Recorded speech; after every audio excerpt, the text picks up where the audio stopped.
बंदी छोड़ सतगुरु रामपाल जी परमेश्वर जी की जय हो। परमपिता परमात्मा सारी सृष्टि के रचनहार कुल मालिक असंख्य ब्रह्मांडों के स्वामी जगत गुरु तीनों लोकों में प्रवेश करके सबका धारण पोषण करने वाले राजाधीराज आत्माधार नाथों के नाथ देवों के देव महादेव सर्वेश्वर महेश्वर मृत्युंजय अजरो अमर आदि अनादि सनातनी प्रभु जगत पिता जगदीश्वर श्री श्री 1008 की उपाधि के वास्तविक अधिकारी अकाल मूर्त शब्द स्वरूपी राम वासुदेव सर्वगतम ब्रह्म परम पूज्य प्रथम पूज्य परम संत परम पुरुष परम धनी परम दयालु सत्य कबीर हक्का कबीर अल्लाहु कबीर अल्लाहु अकबर बाखबर अल्लाह ताला जगत के तारणहार जगत के मुक्तिदाता जगत के जगन्नाथ हारे के सहारे हिंदुओं के राम मुसलमानों के अल्लाह सिखों के वाहिगुरु ईसाइयों के मसीह दया के सागर दया निधि करुणा के सागर करुणा निधि स्वयंभू परिभू संकट मोचन कष्ट हरण मंगल करण दुख भंजन अविगत कबीर निर्विकार निर्विषम परमात्मा अलय अलेख सतगुरु आदि अनादि सतगुरु असली मर्यादा पुरुषोत्तम असली राम असली कृष्ण असली घनश्याम असली मुरारी राजाओं के राजा महाराजाओं के महाराजा शहंशाहों के शहंशाह सम्राटों के सम्राट भगवानों के भगवान अल्लाहों के अल्लाह प्रभुओं के प्रभु मसीहाओं के मसीह सच्चे वाहिगुरु बाबाओं के बाबा पीरों के पीर सेठों के सेठ जगत सेठ सावलसा सेठ सर्वगुण संपन्न अनंत कोटि कलाओं के स्वामी अनंत कोटि ब्रह्मांडों के नायक योगियों में महायोगी ध्यानियों में महाध्यानी सिद्धों में परम सिद्ध ज्ञानियों में तत्व ज्ञानी ब्रह्म ज्ञानी महाज्ञानी परम ज्ञानी सर्वश्रेष्ठ ज्ञानी विज्ञानी युवा कबीर समर्थ कबीर असमवात अमित ओजा सच्चे रहनुमा करीम अल्लाह सुभान अल्लाह दुनिया के अंतिम पैगंबर 8 सितंबर 1951 से गांव धनाना जिला सोनीपत हरियाणा भारतवर्ष की पावन भूमि पे पर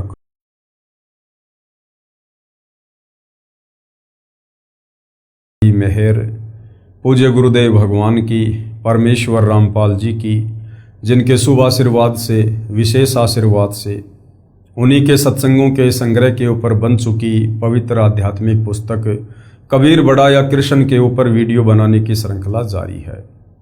इसी श्रृंखला में आज हमारा ये 29वें नंबर का वीडियो है। इस पवित्र पुस्तक कबीर बड़ा या कृष्ण के प्रत्येक वीडियो से विशेषकर हिंदू समाज से जुड़े भाई बहनों को अध्यात्म के विषय में बहुत कुछ जानने और समझने को मिल रहा है। भाई और बहनों, इस पवित्र पुस्तक पर हमारा जो विषय चल रहा है वो है जनता की अदालत। और जनता की अदालत में जज जनता को बनाया गया है क्योंकि वर्तमान में जनता शिक्षित है, पढ़ी लिखी है, अपनी आंखों से अपने ही धर्मशास्त्रों में अध्यात्म को लेकर भक्ति मार्ग को लेकर शास्त्र अनुकूल साधना को लेकर जो सच्चाई वर्णित है उसे अपनी आंखों से देखकर नीर खीर का निबेरा कर सकती है कि वास्तव में सत्य क्या है। और जो मुकदमा चल रहा है वो है कबीर बड़ा या कृष्ण, यानी सुप्रीम गॉड कौन है, सारी सृष्टि के रचयिता कौन परमात्मा है, तीनों लोकों में प्रवेश करके सबका धारण पोषण करने वाले भगवान कौन है। ये विषय जनता की अदालत में चल रहा है। और इस विषय को लेकर श्री कृष्ण उर्फ विष्णु जी को पूर्ण परमात्मा बताते हुए उनके वकील बनकर जनता की अदालत में जो पैरवी कर रहे हैं वो हैं हिंदू धर्म के तमाम धर्मगुरु आचार्य शंकराचार्य। उनका कहना है कि श्री कृष्ण उर्फ विष्णु ही पूर्ण परमात्मा है, इन्होंने ही गीता जी का ज्ञान दिया है और इन्हीं की भक्ति से मुक्ति होगी। सभी शास्त्रों में इन्हीं को परमात्मा बताया गया है। ये अविनाशी हैं, अजरो अमर हैं, इनके कोई माता पिता नहीं हैं। तो दूसरी तरफ इन तमाम हिंदू धर्मगुरु आचार्य शंकराचार्यों की इन बातों का प्रमाणित हिंदू धर्म ग्रंथों से ही खंडन करते हुए कबीर जी के वकील सतगुरु रामपाल जी ने जनता के सामने ये क्लियर कर दिया है कि श्री कृष्ण उर्फ विष्णु ये पूर्ण परमात्मा नहीं है। श्री कृष्ण उर्फ विष्णु ये अजरो अमर नहीं है, अविनाशी नहीं है, ये तो नाशवान भगवान है। इनका जन्म होता है, इनकी मृत्यु होती है, इनके माता पिता भी हैं। इनकी माता का नाम दुर्गा है, इनके पिता का नाम काल ब्रह्म है। और जनता अब धीरे धीरे अध्यात्म में रुचि लेते हुए आगे बढ़ रही है। सतगुरु रामपाल जी से अध्यात्म को लेकर तरह तरह के सवाल कर रही है और सतगुरु रामपाल जी उनके प्रत्येक सवाल का प्रमाणिक जवाब भी दे रहे हैं। और जनता को अच्छे से समझाने के लिए आदरणीय धर्मदास जी की अमर कथा सुनाते हुए सतगुरु रामपाल जी जिज्ञासु जनता की शंकाओं का समाधान कर रहे हैं। तो इसी विषय में हम आगे बढ़ते हैं। 84 लाख प्रकार के जीवों से मानव देह उत्तम है।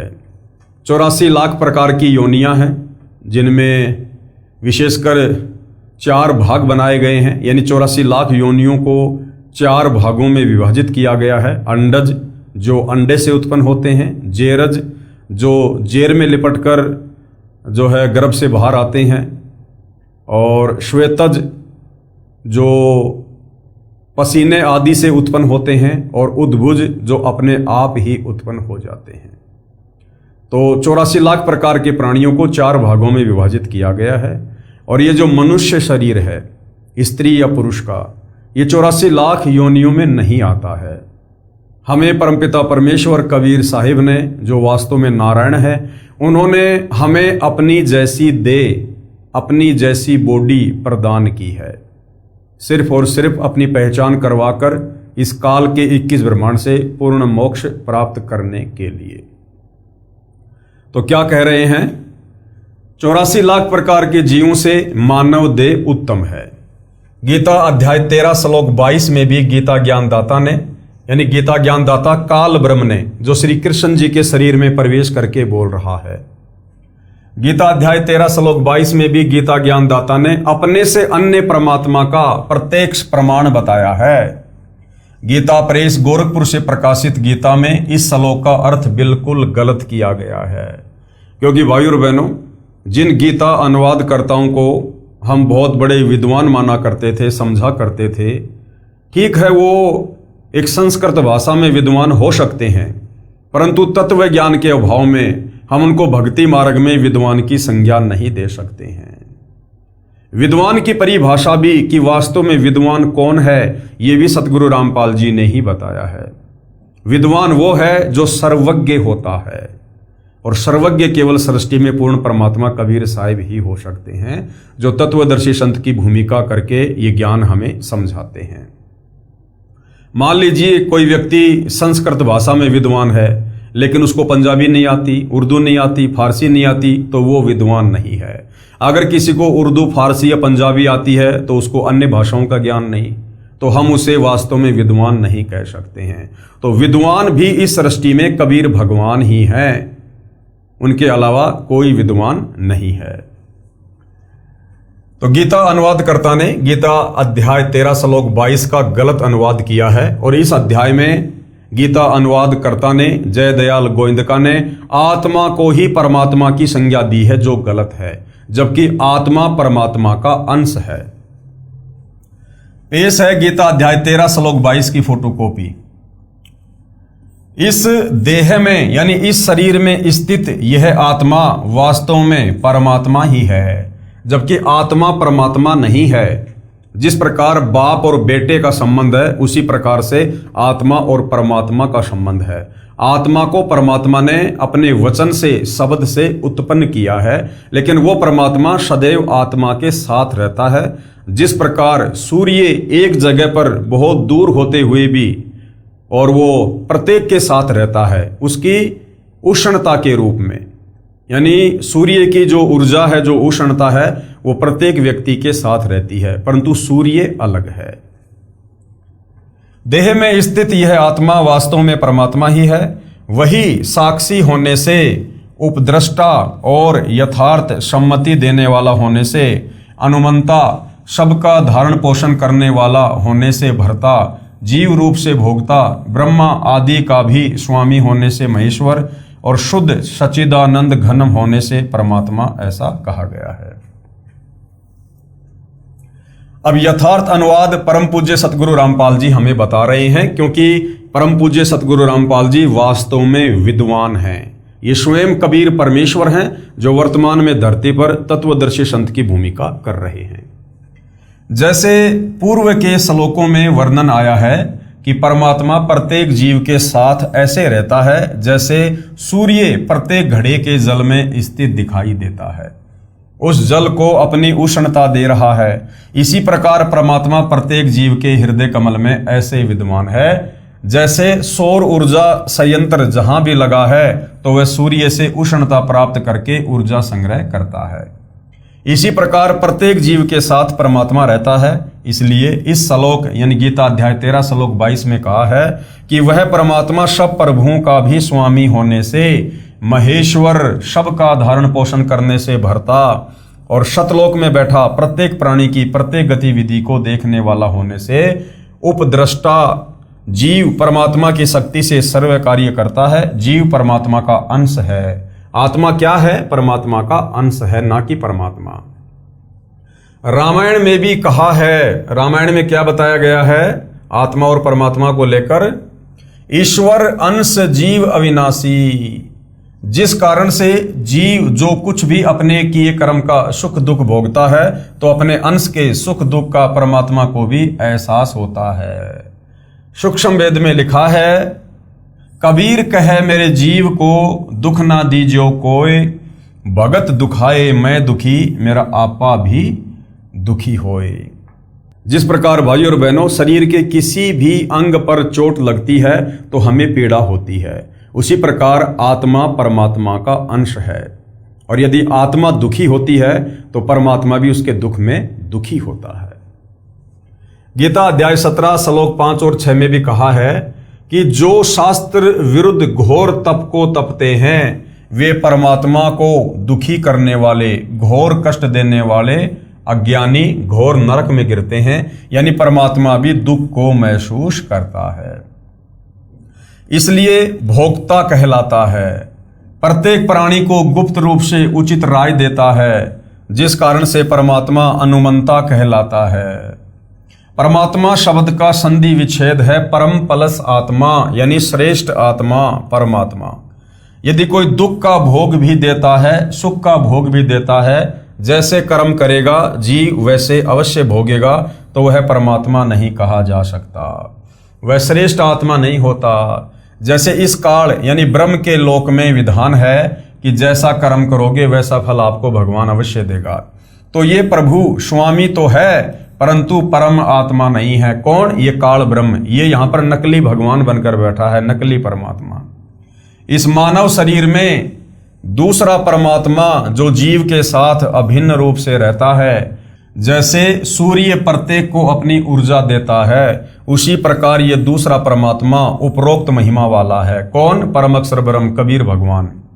जैसे सौर ऊर्जा से जो बल्ब जगता है उसमें सूर्य होता है, यानी सूर्य की ऊर्जा कार्य करती है। इसी प्रकार पूर्ण परमात्मा की भूमिका समझो। आत्मा ही परमात्मा नहीं, लेकिन आत्मा के अंदर परमात्मा की शक्ति काम करती है, उनकी ऊर्जा काम करती है। गीता अध्याय 13 श्लोक 23 में भी अन्य परमात्मा बताया है, यानी गीता ज्ञानदाता से, काल ब्रह्म से अन्य कोई श्रेष्ठ परमात्मा है। कहा है कि जो संत उपरोक्त प्रकार से परमात्मा प्रकृति तथा गुणों सहित जानता है, वह संत साधक सब प्रकार से परमात्मा में लीन रहता हुआ पुनर्जन्म को प्राप्त नहीं होता, अर्थात उसका पूर्ण मोक्ष हो जाता है। यानी जो भगत इस आत्मा के विषय में जान लेता है, यानी जिसको आत्मज्ञान हो जाता है, जो परमात्मा के विषय में जान लेता है, जिसको परमात्म ज्ञान हो जाता है, और जो इस 21 ब्रह्मांड के स्वामी ज्योति निरंजन के विषय में तत्व से जान लेता है, तत्वदर्शी संत की शरण में आने के बाद वो पूर्णतया भक्ति करके यहां से मुक्त हो जाता है। पेश है गीता अध्याय 13 श्लोक 23 की फोटोकॉपी। इस प्रकार पुरुष को यानी परमात्मा को और गुणों के सहित प्रकृति को जो मनुष्य तत्व से जानता है, वह सब प्रकार से कर्तव्य कर्म करता हुआ यानी अपनी भक्ति मर्यादाओं में रहता हुआ भी फिर नहीं जन्मता, यानी उसका पूर्ण मोक्ष हो जाता है। गीता अध्याय 13 श्लोक 24 भी अन्य परमात्मा का वर्णन करता है, जो गीता ज्ञानदाता से अन्य है। कहा है कि जो परमात्मा सूर्य के सदृश जीवात्मा के साथ अभेद रूप से रहता है, उसको साधक यानी भगत ध्यान द्वारा दिव्य दृष्टि से हृदय में देखते हैं। जैसे बिजली को टेस्टर द्वारा देख लेते हैं, अन्य साधक ज्ञान सुनकर विश्वास करके परमात्मा का स्वरूप स्वीकार कर लेते हैं। अन्य भगत जन कर्म योगेन यानी परमात्मा के कर्मों अर्थात लीलाओं को देखकर परमात्मा का अस्तित्व जान लेते हैं। जैसे संसार में लगभग 7 अरब जनसंख्या है, किसी का भी चेहरा एक दूसरे से नहीं मिलता। कवि ने कहा है, कई अरब बनाए बंदे, आंख नाक कान हाथ लगाए, एक दूसरे के नाल कोई भी रड़दे नहीं रड़ाए। इससे भी सिद्ध होता है कि कोई सर्वज्ञ शक्ति है, उसे परमात्मा कहा जाता है। कुछ भगत जन परमात्मा के इस प्रकार के कार्य देखकर परमात्मा को मानते हैं। पेश है गीता अध्याय 13 श्लोक 24 की फोटोकॉपी।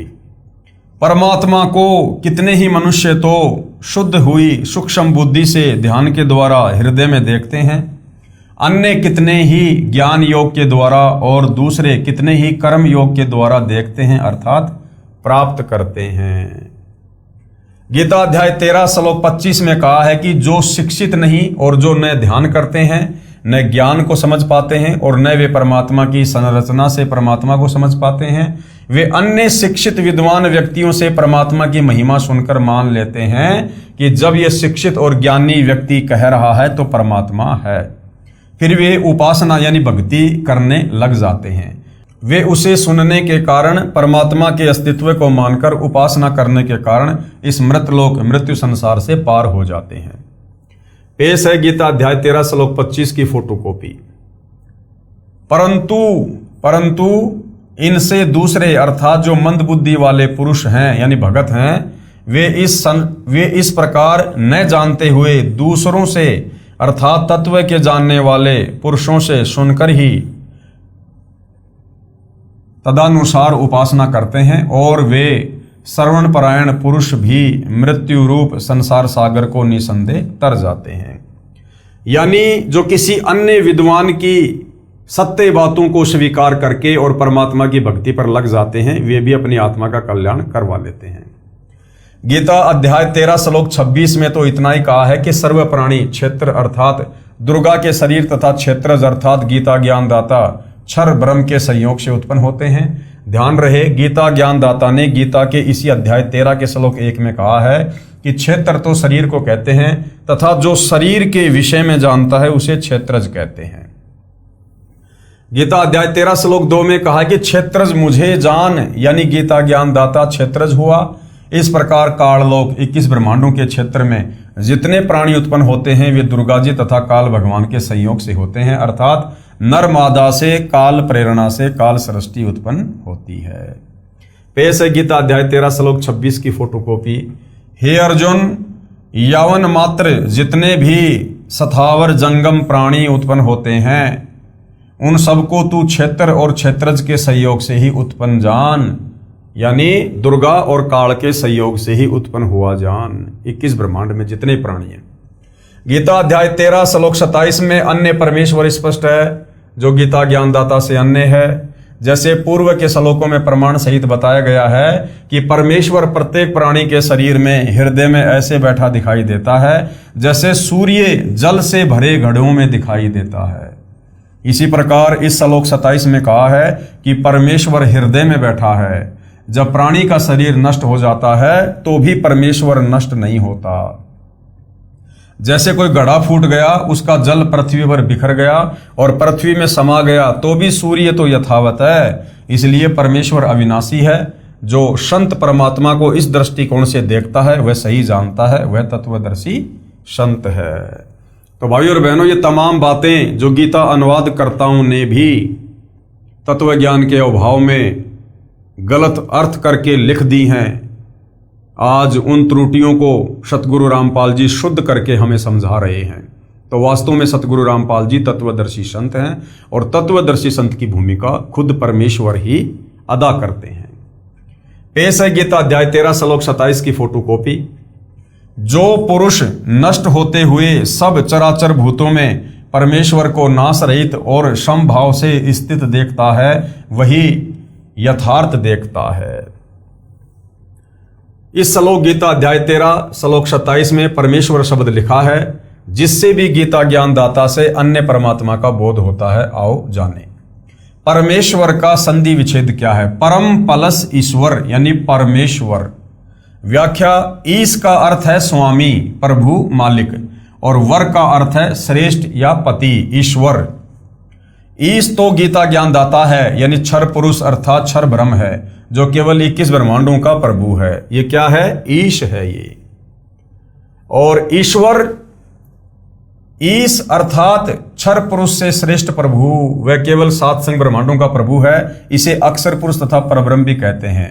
तो अक्षर पुरुष या परब्रह्म को क्या कहते हैं? ईश्वर। यानी ये 21 ब्रह्मांड के ईश काल से उत्तम है, इसलिए इसको ईश्वर कहते हैं।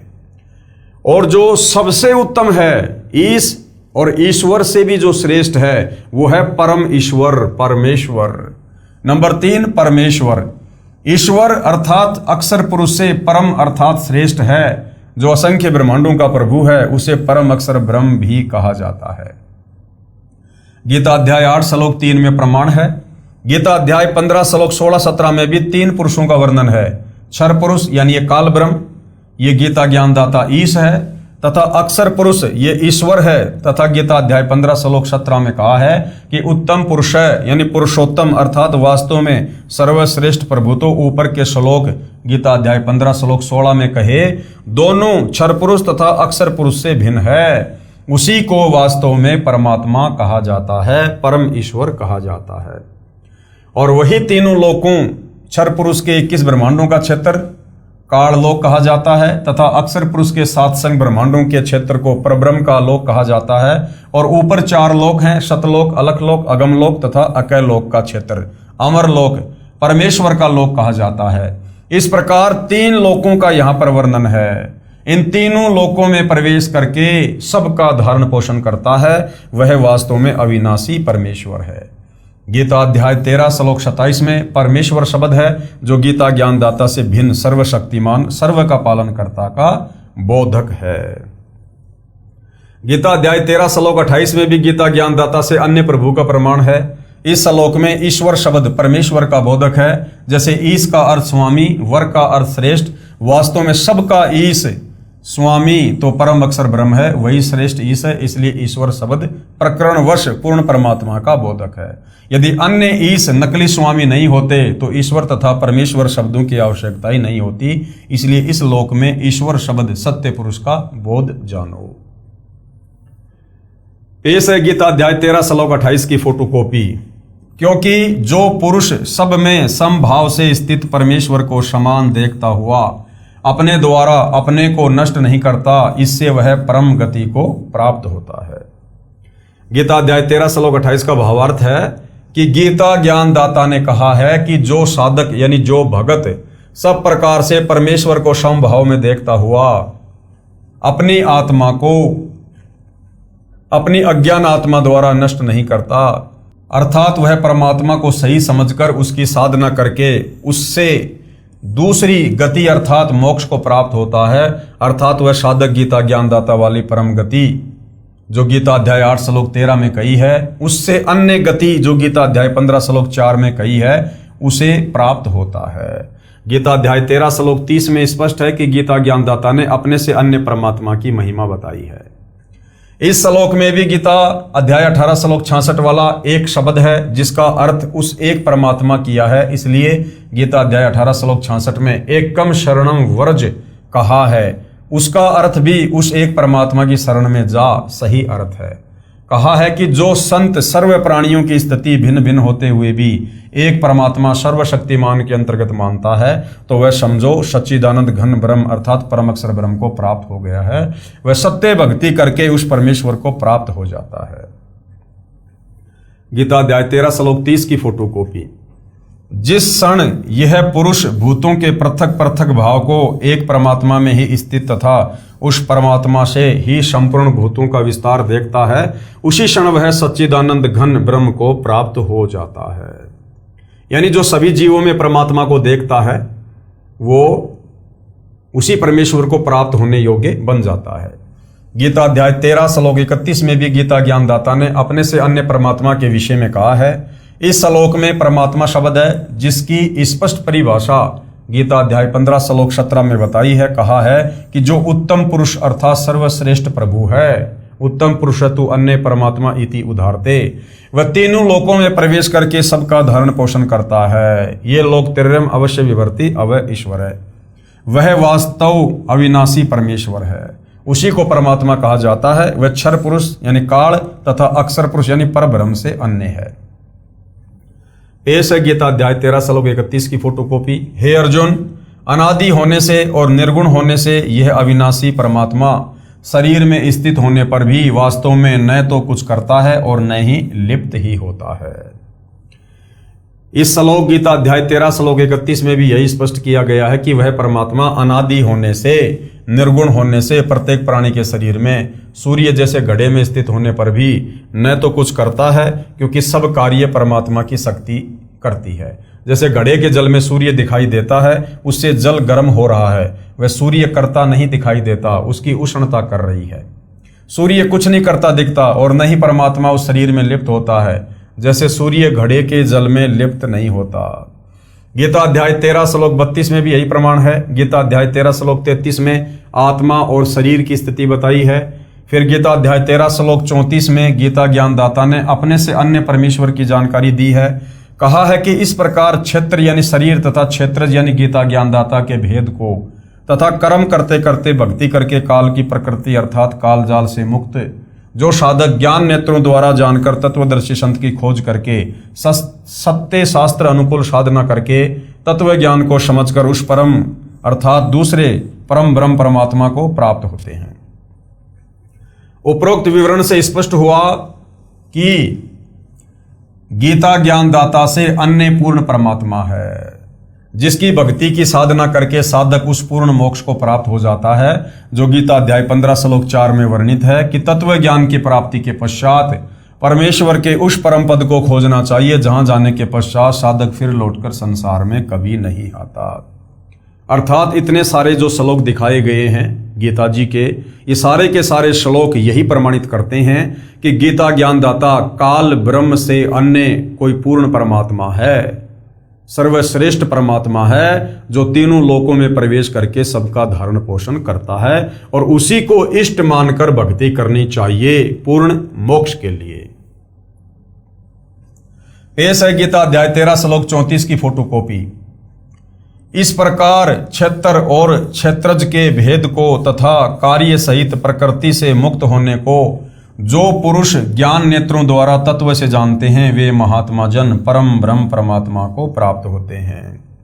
यानी जैसे वर्तमान में आप और हम सभी भगत भाई बहन तत्वदर्शी सतगुरु रामपाल जी की शरण में आने के बाद उनके सत्संग सुनकर हमें 21 ब्रह्मांड के स्वामी क्षर पुरुष काल ब्रह्म की स्थिति का पता चल गया, उसकी पत्नी दुर्गा की स्थिति का पता चल गया, ब्रह्मा विष्णु महेश की और अन्य देवताओं की स्थिति का पता चल गया, सात संग ब्रह्मांड के स्वामी अक्षर पुरुष यानी परब्रह्म की स्थिति का पता चल गया, और ऊपर के चारों अजरों अमर लोकों के विषय में भी परमेश्वर ने हमें भली भांति परिचित करवा दिया। तो यह है तत्व ज्ञान। इस तत्व ज्ञान को अच्छे से समझने के बाद साधक यहां से मुक्त हो जाता है। अब सारांश बताया है गुरुदेव ने पूर्वोक्त प्रमाणों से तथा इस गीता अध्याय 13 के उपरोक्त प्रमाणों से स्पष्ट हुआ कि गीता ज्ञानदाता से अन्य परम अक्षर ब्रह्म अर्थात पूर्ण परमात्मा है, जिसकी शरण में जाने के लिए गीता ज्ञानदाता ने गीता अध्याय 2 श्लोक 17 में तथा गीता अध्याय 18 श्लोक 46, 61, 62, 66 में कहा है, वही पूर्ण मोक्षदायक है, वही पूजा करने योग्य है, वही सबका रचनहार है, वही सबका पालनहार है, धारण करने वाला सर्व सुखदायक है, उसको परमात्मा कहा जाता है। यानी गीता ज्ञानदाता काल ब्रह्म तो खुद अपने से अन्य उस सर्वश्रेष्ठ परमात्मा की महिमा कर रहा है कि उसी की शरण में जाने से, और उसकी शरण में कैसे जाएंगे, गीता अध्याय 4 श्लोक 34 के अनुसार पहले तत्वदर्शी संत को अपना गुरु धारण करो, वो तत्वदर्शी संत फिर आपको परमात्म ज्ञान बताएगा, पूर्ण मोक्ष प्राप्ति की विधि बताएगा, उसके बाद हम उस परमेश्वर के परम धाम को प्राप्त होते हैं। पेश है गीता अध्याय 2 श्लोक 17 की फोटोकॉपी। नाश रहित तो तू उसको जान, जिससे यह संपूर्ण जगत दृश्य वर्ग यानी व्याप्त है। इस अविनाशी का विनाश करने में कोई भी समर्थ नहीं है। खुद गीता ज्ञानदाता अपने से अन्य किसी और परमात्मा को अविनाशी बता रहा है। पेश है गीता अध्याय 18 श्लोक 46, 61, 62 तथा 66 की फोटोकॉपियां। गीता अध्याय 18 श्लोक 46 की फोटोकॉपी। जिस परमेश्वर से संपूर्ण प्राणियों की उत्पत्ति हुई है और जिससे यह समस्त जगत व्याप्त है, उस परमेश्वर की अपने स्वाभाविक कर्मों द्वारा पूजा करके मनुष्य परम सिद्धि को प्राप्त हो जाता है। गीता अध्याय 18 श्लोक 61 की फोटोकॉपी। हे अर्जुन, शरीर रूप यंत्र में आरूढ़ हुए संपूर्ण प्राणियों को अंतर्यामी परमेश्वर अपनी माया से उनके कर्मों के अनुसार भ्रमण कराता हुआ सब प्राणियों के हृदय में स्थित है। यानी अपने से अन्य परमात्मा के विषय में गीता ज्ञानदाता बता रहा है। गीता अध्याय 18 श्लोक 62 की फोटोकॉपी। हे भारत, तू सब प्रकार से उस परमेश्वर की ही शरण में जा। गीता ज्ञानदाता अपने से अन्य उस परम अक्षर ब्रह्म की शरण में जाने के लिए अर्जुन को कह रहा है। अर्थात गीता ज्ञानदाता सुप्रीम गॉड नहीं है। अगर ये सुप्रीम गॉड होता तो अपने से अन्य किसी और परम अक्षर ब्रह्म की शरण में जाने को नहीं कहता। उस परमात्मा की कृपा से ही तू परम शांति को तथा सनातन परम धाम को प्राप्त होगा। परम शांति यानी तेरा जन्म मरण का रोग समाप्त हो जाएगा और परम धाम यानी सतलोक को प्राप्त हो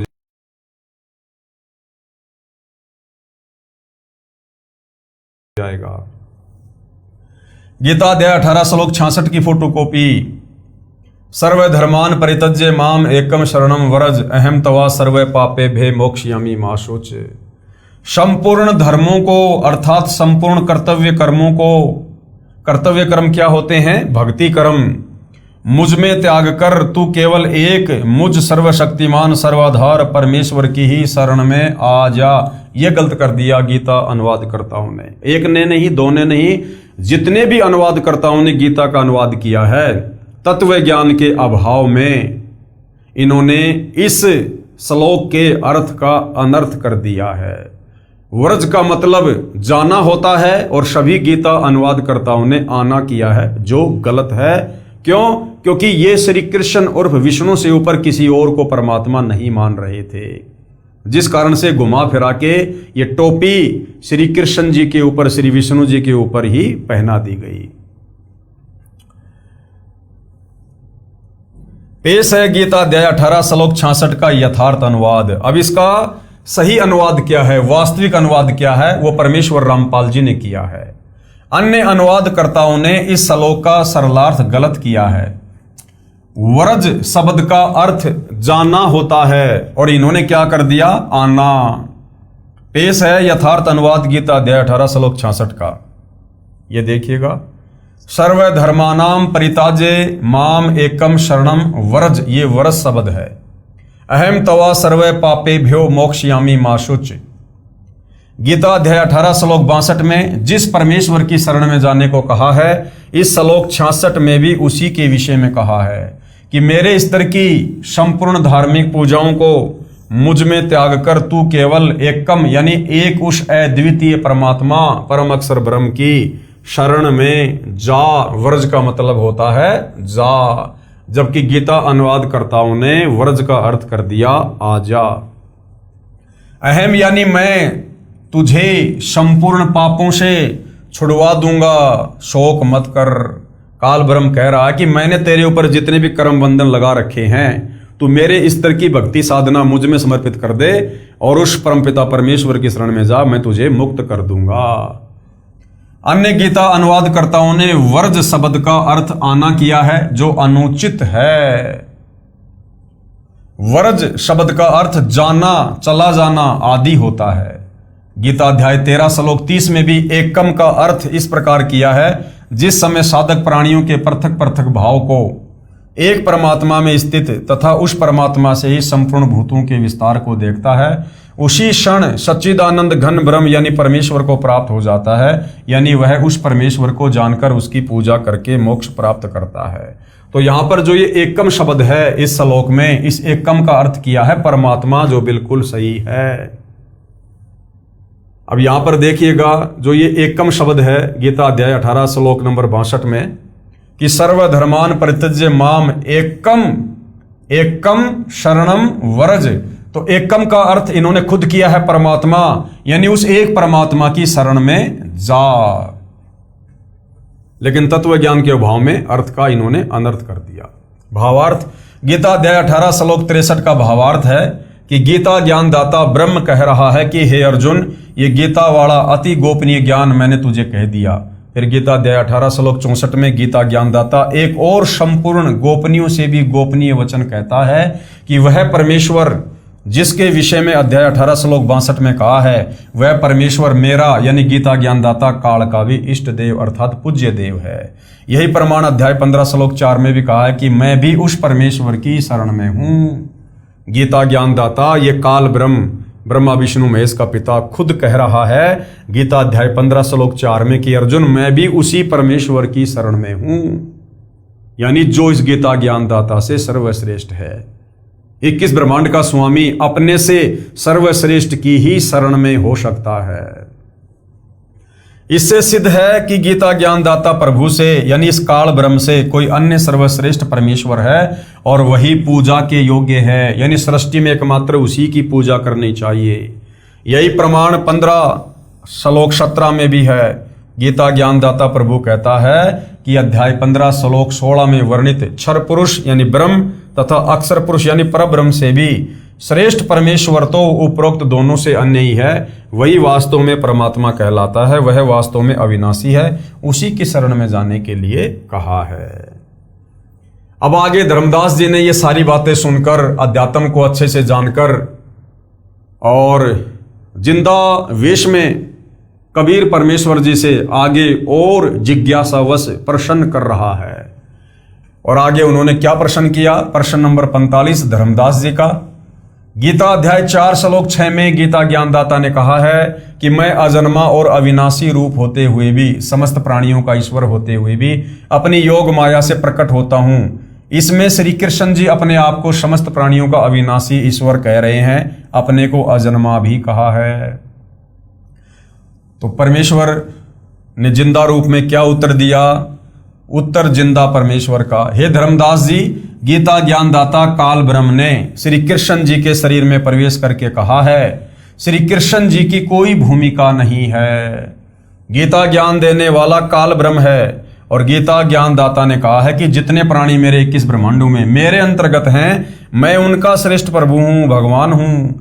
यही प्रमाण गीता अध्याय 15 श्लोक 18 में भी है कि गीता ज्ञानदाता ने कहा है कि मैं लोकवेद यानी सुनी सुनाई बातों के आधार से अपने 21 ब्रह्मांडों वाले लोक में पुरुषोत्तम यानी परमात्मा प्रसिद्ध हूं, क्योंकि मैं शरीरधारी प्राणियों से तथा अविनाशी जीवात्मा से भी श्रेष्ठ हूं, जो मेरे अंतर्गत मेरे 21 ब्रह्मांडों में है। वास्तव में पुरुषोत्तम तो कोई अन्य ही है, जिसका वर्णन गीता अध्याय 15 श्लोक 17 में बता दिया गया है।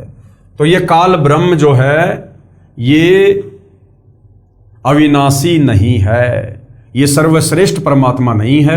अन्यथा गीता में अनेक जगह पर अपने से अन्य किसी अन्य परमेश्वर की शरण में जाने की सलाह अर्जुन को नहीं देता। गीता अध्याय 4 श्लोक 6 में यह भी कहा है कि मैं अज यानी अजन्मा अर्थात मैं तुम्हारी तरह जन्म नहीं लेता, मैं लीला से प्रकट होता हूं। क्योंकि इस काल को और दुर्गा को कबीर परमेश्वर जी की तरफ से एक वरदान है, ये आप और हमारी तरह किसी स्त्री के गर्भ से जन्म नहीं लेते हैं। जब 21 ब्रह्मांड वाली सृष्टि का विनाश हो जाता है तो कबीर परमेश्वर जी के आशीर्वाद से इस काल का और दुर्गा का भी शरीर छूटता है और शरीर छोड़ते समय इनको भी भयंकर पीड़ा का अनुभव करना पड़ता है।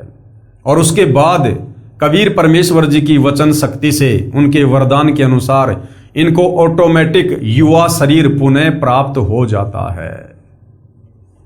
गीता के अध्याय 4 श्लोक 6 में यह कहा है कि मैं अजन्मा अर्थात मैं तुम्हारी तरह जन्म नहीं लेता, मैं लीला से प्रकट होता हूं। जैसे गीता अध्याय 10 में विराट रूप दिखाया था, फिर अध्याय 10 श्लोक 2 में स्पष्ट किया कि मेरी उत्पत्ति होती है।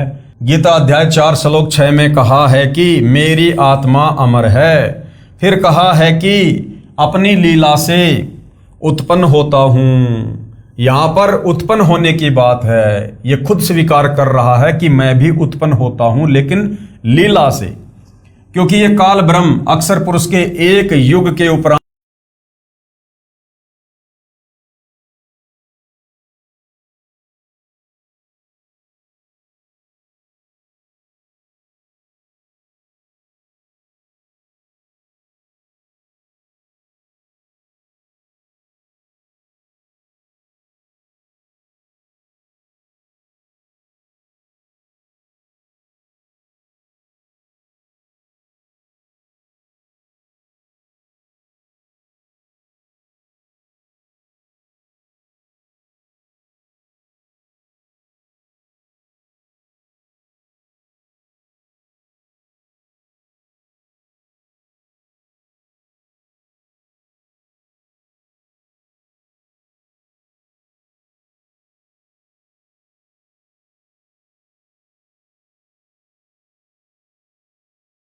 अंत मरता है, फिर उस समय एक ब्रह्मांड का विनाश हो जाता है।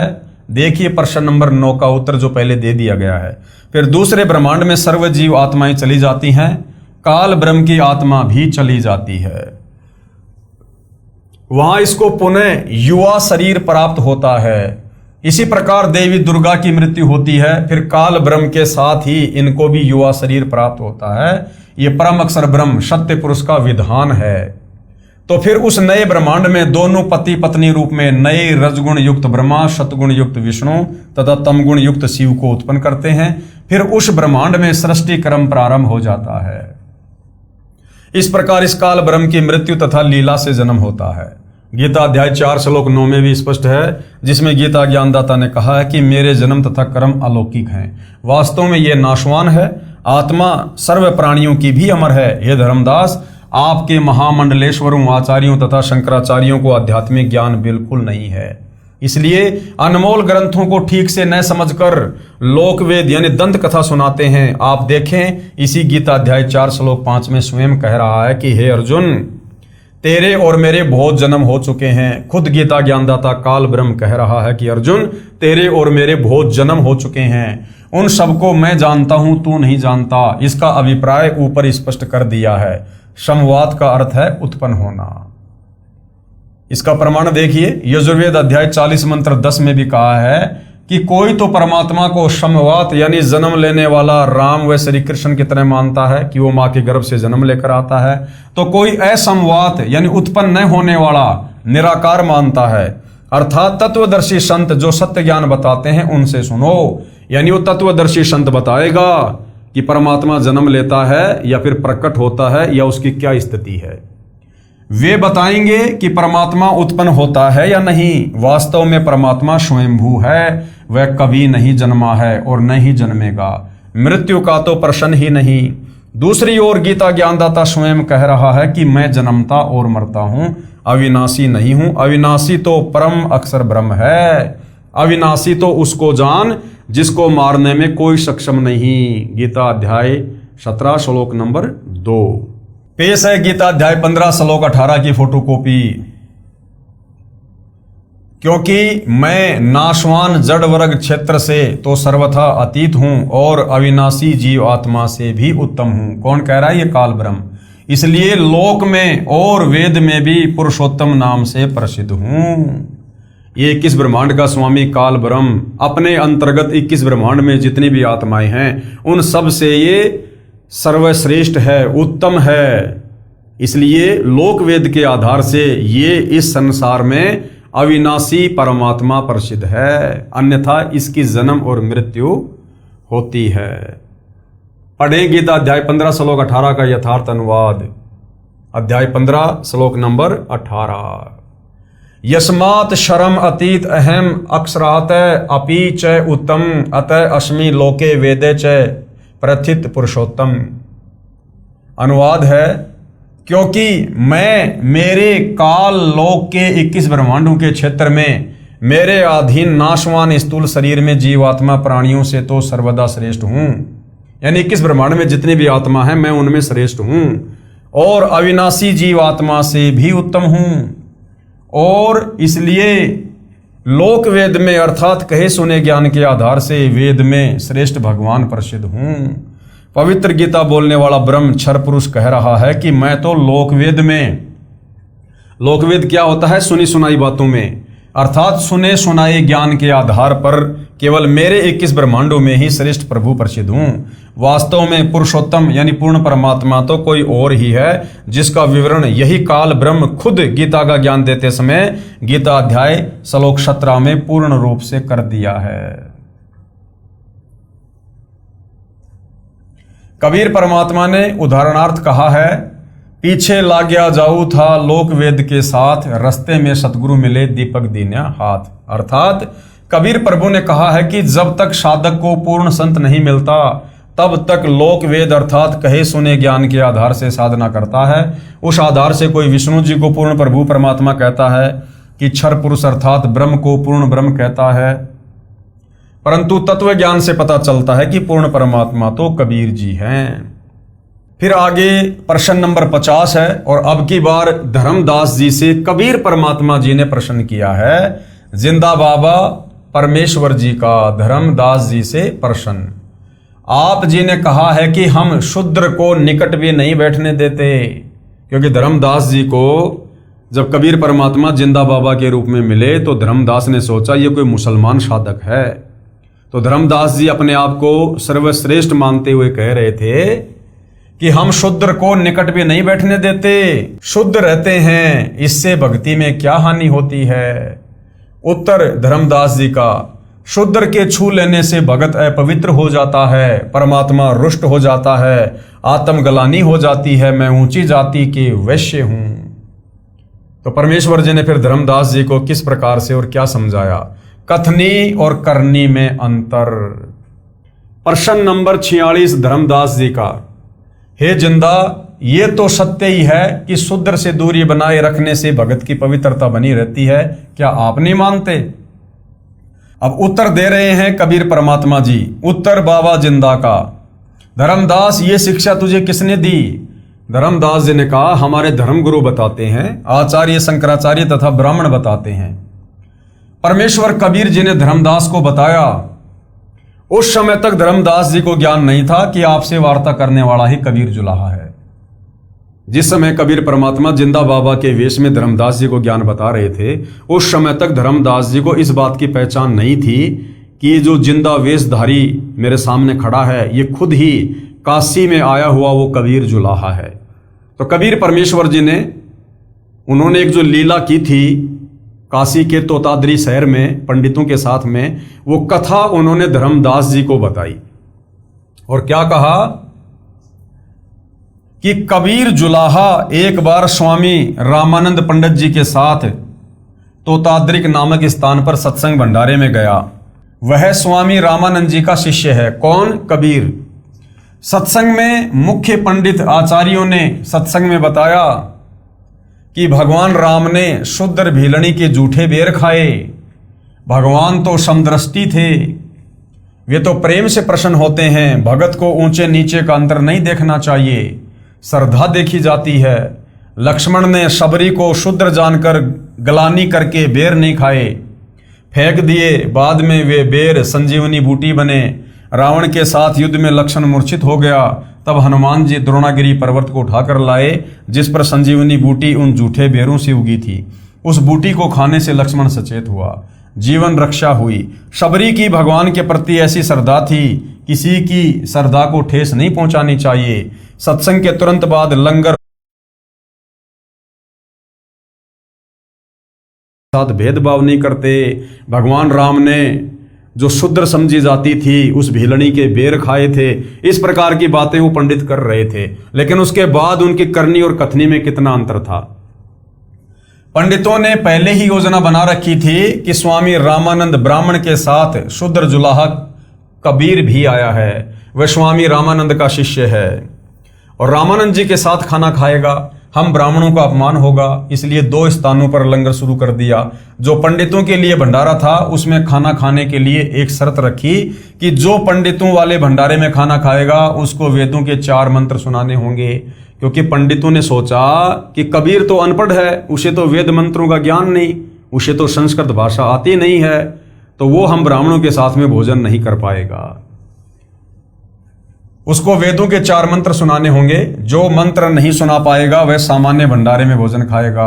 सबको पता था कि कबीर जुलाहा काशी वाला तो अशिक्षित है, उसको वेद मंत्र कहां से याद हो सकते हैं। सब पंडित जी 4 वेद मंत्र सुना सुनाकर पंडितों वाले भोजन भंडारे में प्रवेश कर रहे थे। पंक्ति लगी थी, उसी पंक्ति में कबीर जुलाहा भी खड़ा था। वेद मंत्र सुनाने कि कबीर जी की बारी आई। थोड़ी दूर पर एक भैंसा यानी झोटा घास चर रहा था। कबीर जी ने भैंसे को पुकारा और कहा कि हे भैंसे पंडित, यहां आइएगा। भैंसा दौड़ा दौड़ा आया, कबीर जी के पास आकर खड़ा हो गया। कबीर जी ने भैंसे की कमर पर हाथ रखा और कहा कि हे विद्वान भैंसे, वेद के 4 मंत्र सुना। भैंसे ने यजुर्वेद अध्याय 5 का मंत्र 32 सुनाया, जिसका भावार्थ भी बताया कि जो परम शांतिदायक, जो पाप नाश कर सकता है, जो बंधनों का शत्रु अर्थात बंदी छोड़ है, वह कबीर है। स्वयं प्रकाशित अर्थात तेजो में शरीर वाला, शतलोक वाला अर्थात वह शतलोक में निवास करता है। सब भगवानों का भी भगवान अर्थात सर्वशक्तिमान सम्राट यानी महाराजा है, वह कबीर देव यानी कबीर परमेश्वर है। यजुर्वेद अध्याय 5 का मंत्र नंबर ये 32 है जो अभी आपको दिखाया गया है। विशेष इस यजुर्वेद के अध्याय 5 मंत्र 32 में बताया है कि जो परमेश्वर परम शांतिदायक है वह पाप का शत्रु यानी पाप काटने वाला, बंधनों का शत्रु यानी बंदी छोड़ कबीर देव है। कबीर परमेश्वर है जो सम्राट के समान सिंहासन पर विराजमान है, आकाश की तरह निर्लेप निर्मल है, स्वयं प्रकाशित शतलोक में रहने वाला है, वह परम अक्षर ब्रह्म कबीर है। दूसरा मंत्र क्या सुनाया? ऋग्वेद मंडल 9 सूक्त 86 मंत्र 26 सुनाया, जिसका भावार्थ है कि परमात्मा ऊपर के लोक से गति यानी प्रस्थान करके आता है, नेक आत्माओं को मिलता है, भक्ति करने वालों के संकट समाप्त करता है, वह कबीर देव कबीर परमेश्वर है। ये प्रमाण ऋग्वेद मंडल 9 सूक्त 86 मंत्र 26 और 27 आप जियों के सामने है, देख सकते हैं। विवेचन, ये फोटोकॉपी ऋग्वेद मंडल 9 सूक्त 86 मंत्र 26 की है जो आर्य समाज के आचार्यों व महर्षि दयानंद के चेलों द्वारा अनुवादित है, जिसमें स्पष्ट है कि यज्ञ करने वाले अर्थात धार्मिक अनुष्ठान करने वाले यजमानों अर्थात भक्तों के लिए परमात्मा सब रास्तों को सुगम करता हुआ अर्थात जीवन रूपी सफर के मार्ग को दुखों रहित करके सुगम बनाता हुआ उनके विघ्नों अर्थात संकटों का मर्दन करता है अर्थात समाप्त करता है, भक्तों को पवित्र अर्थात पाप रहित विकार रहित करता है। जैसा कि अगले मंत्र 27 में कहा है कि जो परमात्मा धूलोक अर्थात शतलोक के तीसरे पृष्ठ पर विराजमान है, वहां पर परमात्मा के शरीर का प्रकाश बहुत अधिक है। उदाहरण के लिए परमात्मा के एक रोम यानी शरीर के एक बाल का प्रकाश 1 करोड़ सूर्य तथा इतने ही चंद्रमाओं के मिले जुले प्रकाश से भी अधिक है। यदि वह परमात्मा उसी प्रकाश युक्त शरीर से पृथ्वी पर प्रकट हो जाए तो हमारी चरम दृष्टि उन्हें देख नहीं सकती। जैसे उल्लू पक्षी दिन में सूर्य के प्रकाश के कारण कुछ भी नहीं देख पाता है, यही दशा मनुष्यों की हो जाए। इसलिए वह परमात्मा अपने रूप अर्थात शरीर के प्रकाश को सरल करता हुआ उस स्थान से जहां परमात्मा ऊपर रहता है वहां से गति करके यानी चलकर बिजली के समान क्रीड़ा अर्थात लीला करता हुआ चलकर आता है। श्रेष्ठ पुरुषों को मिलता है यानी परमात्मा चाहने वाली अच्छी आत्माओं को मिलता है। यह भी स्पष्ट है कि आप कवि अर्थात कबीर देव हैं, हम उन्हें कबीर साहिब कह देते हैं। ये देखिएगा श्लोक आप जियों के सामने है। विवेचन, ये फोटोकॉपी ऋग्वेद मंडल 9 सूक्त 86 के मंत्र 27 की है। इसमें स्पष्ट है कि परमात्मा धूलोक अर्थात अमरलोक के तीसरे पृष्ठ अर्थात भाग पर विराजमान है। शतलोक अर्थात शाश्वत स्थान के 3 भाग हैं। एक भाग में वन पहाड़ झरने बाग बगीचे आदि हैं, ये बाहरी भाग है अर्थात बाहरी भाग है। जैसे भारत की राजधानी दिल्ली भी 3 भागों में बटी है। बाहरी दिल्ली जिसमें गांव खेत खलियान और नहरें हैं, दूसरा बाजार बना है, तीसरा संसद भवन तथा कार्यालय है। इसके पश्चात धूलोक में बस्तियां हैं, सपरिवार मोक्ष प्राप्त हंस आत्माएं रहती हैं। पृथ्वी पर जैसे भगत को भगतात्मा कहते हैं, इसी प्रकार शतलोक में हंस आत्मा कहलाते हैं। तीसरे भाग में सर्वोपरि परमात्मा का सिंहासन है, उसके आसपास केवल नर आत्माएं रहती हैं। वहां स्त्री पुरुष का जोड़ा नहीं है। वे यदि अपना परिवार चाहते हैं तो शब्द यानी वचन से केवल पुत्र उत्पन्न कर लेते हैं। इस प्रकार शाश्वत स्थान अर्थात सतलोक 3 भागों में परमात्मा ने बांट रखा है। वहां यानी सतलोक में प्रत्येक स्थान पर रहने वालों में वृद्धावस्था नहीं है, वहां मृत्यु नहीं है। इसलिए गीता अध्याय 7 श्लोक 29 में कहा कि जो जरा अर्थात वृद्धावस्था तथा मरण अर्थात मृत्यु से छूटने का प्रयत्न करते हैं वे तत्ब्रह्म अर्थात परम अक्षर ब्रह्म को जानते हैं। शतलोक में सत्य पुरुष रहता है, वहां पर जरा मरण नहीं है यानी बुढ़ापा और मृत्यु नहीं है, और बच्चे युवा होकर सदा युवा ही रहते हैं। उसके बाद भैसे राम ने तीसरा जो मंत्र सुनाया वो था ऋग्वेद मंडल 9 सूक्त 96 मंत्र 17 सुनाया, जिसका भावार्थ है कि कवि यानी कबीर अर्थात कबीर परमात्मा स्वयं पृथ्वी पर प्रकट होकर तत्व ज्ञान प्रचार करता है। कबीर वाणी यानी कबीर वाणी कहलाती है। सत्य आध्यात्मिक ज्ञान तत्व ज्ञान को कबीर परमात्मा लोकोक्तियों, दोहों, शब्दों, चौपाइयों व कविताओं के रूप में पदों में कबीर वाणी द्वारा बोलकर सुनाता है। ये प्रमाण है ऋग्वेद मंडल 9 सूक्त 96 मंत्र 16 से 17 आप जियों के सामने हैं ये दो मंत्र। ऋग्वेद मंडल 9 सूक्त 96 के मंत्र 16 में कहा है कि हे परमात्मन, आप अपने श्रेष्ठ गुप्त नाम का ज्ञान करवाइए। उस नाम को मंत्र 17 में बताया कि वह कवि यानी कबीर देव है। मंत्र 17 की केवल हिंदी। परमेश्वर जानबूझकर तत्व ज्ञान बताने के उद्देश्य से शिशु रूप में प्रकट होता है। उनके ज्ञान को सुनकर भक्तों का बहुत बड़ा समूह उस परमात्मा का अनुयायी बन जाता है। वह ज्ञान बुद्धिजीवी लोगों को समझ में आ जाता है। वे उस परमेश्वर की स्तुति भक्ति तत्व ज्ञान के आधार से करते हैं। वह भक्ति शीघ्र लाभ देने वाली होती है।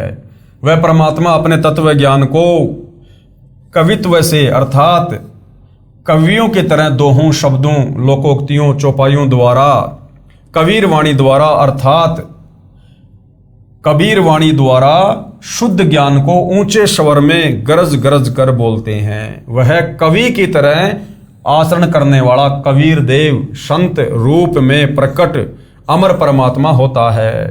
ऋग्वेद मंडल 9 सूक्त 96 मंत्र 17। विशेष इस मंत्र के मूल पाठ में 2 बार कवि शब्द है। आर्य समाज के अनुवादकर्ताओं ने एक कवि का अर्थ ही नहीं किया।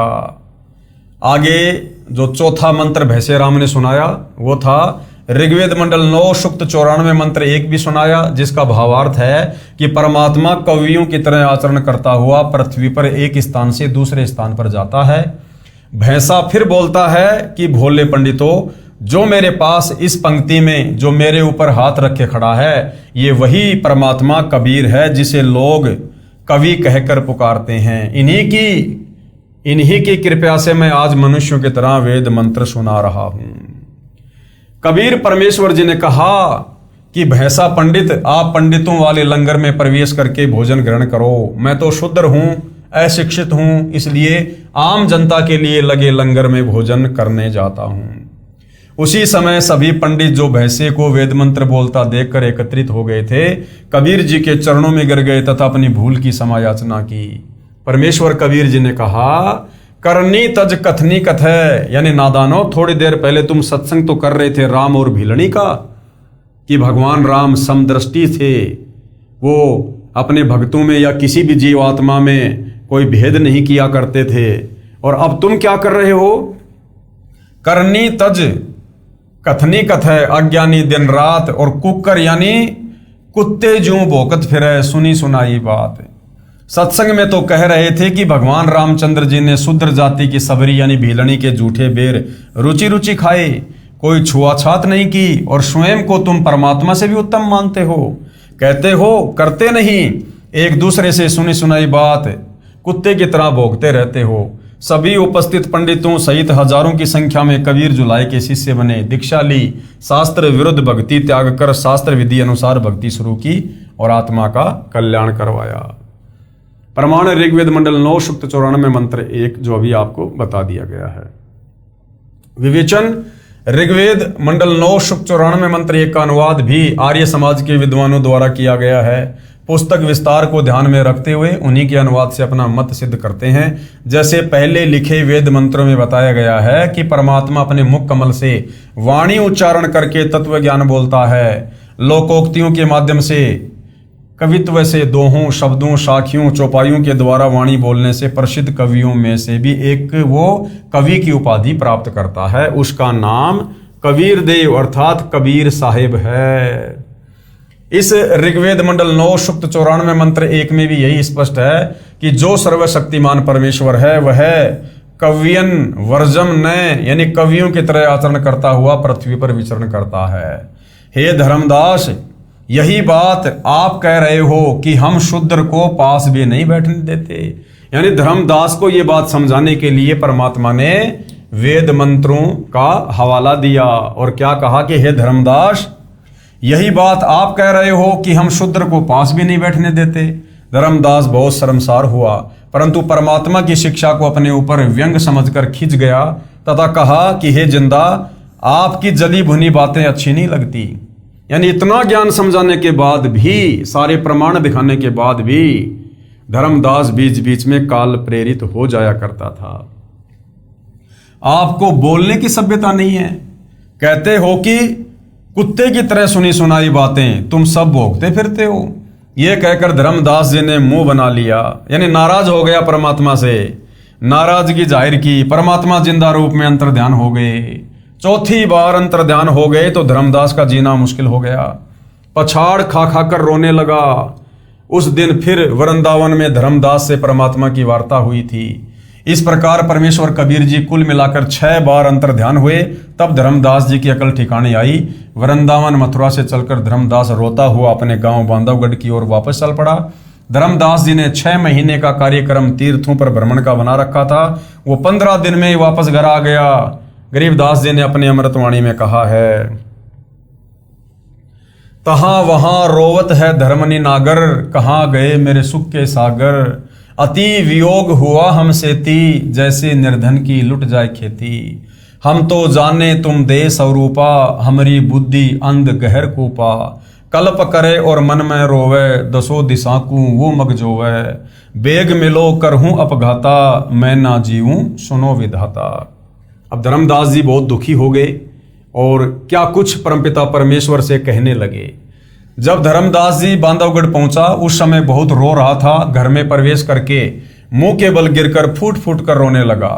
उसकी पत्नी का नाम आमिनी देवी था। अपने पति को रोता हुआ देखकर तथा समय से पहले वापस लौटा देखकर मन मन में विचार किया कि लगता है भगत जी को किसी ने लूट लिया है। धन न रहने के कारण वापस घर लौट आया है। धर्मदास जी के पास बैठकर अपने हाथों आंसू पोंछती हुई बोली, क्यों कच्चा मन कर रहे हो? कोई बात नहीं, किसी ने आपकी यात्रा का धन लूट लिया। आपके पास धन की कमी थोड़ी है, और ले जाना। अपनी तीर्थ यात्रा पूरी करके आना, मैं मना थोड़े करूंगी। कुछ देर बाद दृढ़ मन करके धर्मदास जी ने कहा कि आमिनी, यदि रुपए पैसे वाला धन लुट गया होता तो मैं और ले जाता। मेरा ऐसा धन लुट गया है जो शायद अब नहीं मिलेगा। वह मैंने अपने हाथों अपनी मूर्खता से गवाया है। जिंदा महात्मा से हुई सारी ज्ञान चर्चा तथा जिंदा बाबा से सुनी सृष्टि रचना आमिनी देवी को सुनाई। सर्व ज्ञान परमाणु सहित देखकर आमिनी ने कहा कि सेठ जी, आप तो निपुण व्यापारी थे, कभी घाटे का सौदा नहीं करते थे। इतना प्रमाणित ज्ञान फिर भी आप नहीं माने। साधु को तो नाराज होना ही था। कितनी बार आपको मिले, बच्चे की तरह समझाया, आपने उस दाता को क्यों ठुकराया? धर्मदास ने कहा, आमिनी, जीवन में पहली बार हानि का सौदा किया है। ये हानि अब पूर्ति नहीं हो पाएगी। वह धन नहीं मिला तो मैं जीवित नहीं रह पाऊंगा। धर्मदास जी को सतलोक में लेकर जाना। उसके बाद भाई और बहनों, काफी समय के बाद, लगभग 6 महीने के बाद, आदरणीय धर्मदास जी की परमात्मा के प्रति वो तड़प, वो कशक दिन ब दिन बढ़ती चली गई। और अंत में धर्मदास जी ने निर्णय कर लिया कि यदि अब मुझे परमात्मा वापस नहीं मिलेंगे तो मैं आत्मघात करूंगा, आत्महत्या करूंगा। तो 6 महीने के बाद कबीर परमात्मा उसी जिंदा वेश में पुनः धर्मदास जी को मिलते हैं और उसके बाद धर्मदास जी की जिद पर उन्हें सतलोक के दर्शन करवाकर वापस लाते हैं।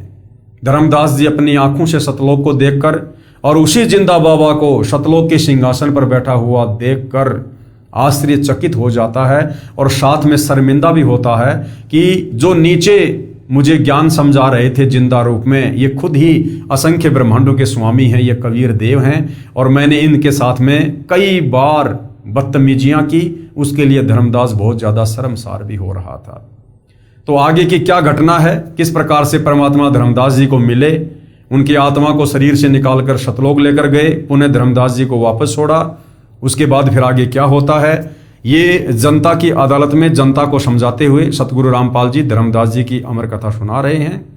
आगे इस कथा में क्या होगा, क्या नहीं होगा, इस विषय पर हम अगले एपिसोड में चर्चा करेंगे। तब तक पूज्य गुरुदेव भगवान हम सबको आज्ञा दें, आशीर्वाद दें, सद्बुद्धि दें। बंदी छोड़ सतगुरु रामपाल जी परमेश्वर जी की जय हो।